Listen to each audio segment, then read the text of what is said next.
What's up, guys? This is Cameron Johnson here, and I wanted to do a little 2015 amp collection overview because I hope this is the last one I'll do because I will not buy anything else or sell anything else. I'm pretty happy with the setup right now.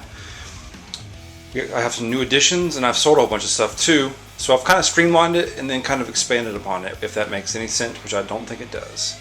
Let's just start with the newest addition to the arsenal. This is my Diezel VH4. I actually just got this yesterday. It's the most unique amp I have. I didn't think I'd ever own one of these, and the opportunity presented itself, and let's just say I'm selling a bunch of stuff to afford it, but I had to just go ahead and take advantage of the situation. I've always wanted one of these. I'd never even tried it before I purchased this, and it's very unique. It's hard to explain. It's four different channels, of course, and I'm used to playing Marshalls now, so it was kind of a big change playing through this for the first time. But essentially, you buy this for the third channel, just channel 3, and it's sort of like one of the ultimate kind of high gain holy grail tones. And I've yet to record with it, but I plan on doing that very soon. Maybe doing something with this and then one of the other amps I'll show you guys for my band's next album. But overall, it's a great amp. Very expensive. I bought this used, otherwise I would never be able to afford it without selling a whole bunch of stuff. But yeah, so I'll be paying this off for a little bit. So Diezel VH4, very, very cool. And above it is my trusty Marshall JCM 800. This amp is the reissue, and I traded I think I traded a vintage modern for this, and I think I came out ahead, no pun intended, because I use this all the time for all my Boss demos. It's this 800 amplifier. It's classic, probably my favorite amp design of all time, because you can do so much with it with pedals in front of it. But I don't want you to sell this anytime soon, so I probably won't. And above that is my Friedman modded Marshall JMP, and this is a great amp, of course. Well, it's a great amp, but this particular one's kind of a problem child. I almost sold it, and I had to actually take off the market to get some, for some repairs. The effects loop in it has been giving me trouble. But this is sort of like the craziest hot rodded Marshall tone, and I've owned a couple other modded Marshalls, one by Cameron and then an FJA modded one, but this one is the smoothest and sounds to me the most refined. And yeah, it's awesome. It's sort of like the tone that I hear in my head, if that makes any sense. So it's pretty, you can get it to sound pretty bright, but it'll cut through. It's not bad bright, you can dial out the brightness, but essentially with a lot of Marshalls, your 12 o'clock position on the EQ or on the on the treble and presence will be way too bright. But this one is sort of like perfect right there, and you can dial out some of the brightness without having to totally turn the knobs all the way counterclockwise. So yeah, this, just to be more specific, this is the HBE, BE kitchen sink, all that stuff with all the switches on the back.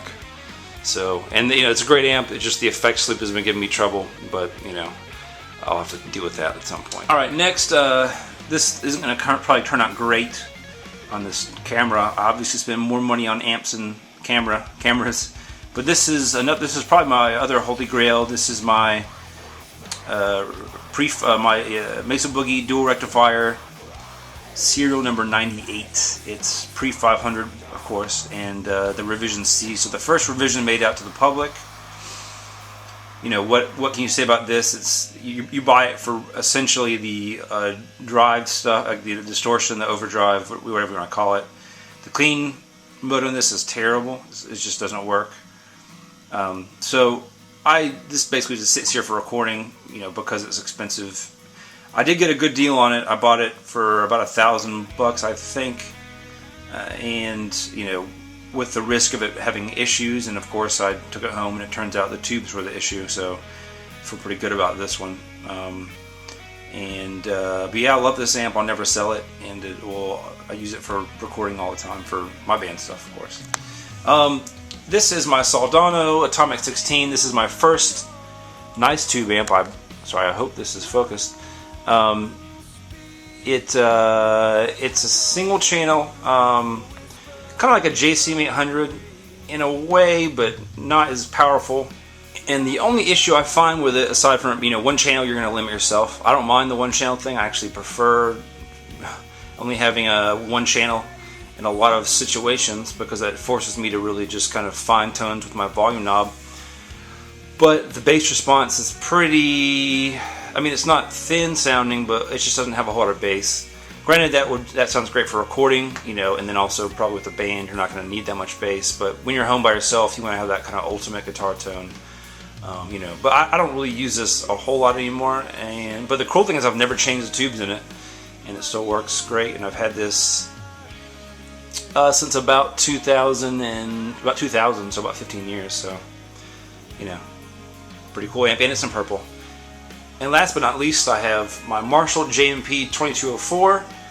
This was actually in a head shell like this, but I swapped out the big bulky head shell for this small one, for, you know, just if I'm gigging with this, which I tend to gig with this amp the most.